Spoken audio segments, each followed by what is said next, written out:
Welcome to Penrose Learning, where we make understanding easy. In this video, I will explain how to use the WordPress REST API. This powerful feature lets other applications communicate with your WordPress site seamlessly. Think of it as a universal translator, enabling your website to share and receive data programmatically.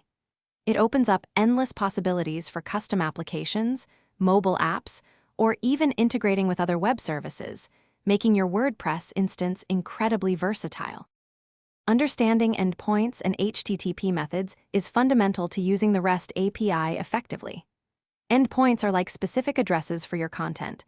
For example, /wp-json/wp/v2/posts accesses your posts.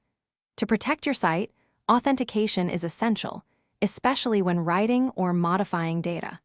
For basic uses, application passwords offer a straightforward method, while more complex applications might utilize the robust security of OAuth 2.0 for secure communication.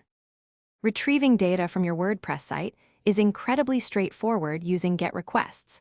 Imagine you want to display your latest 5 blog posts on a separate application. A simple request to the /wp-json/wp/v2/posts endpoint can fetch this information. You can also add parameters to filter results, perhaps showing only articles tagged technology or by a specific user ID. The API delivers this content as clear, easily digestible JSON, ready for immediate use.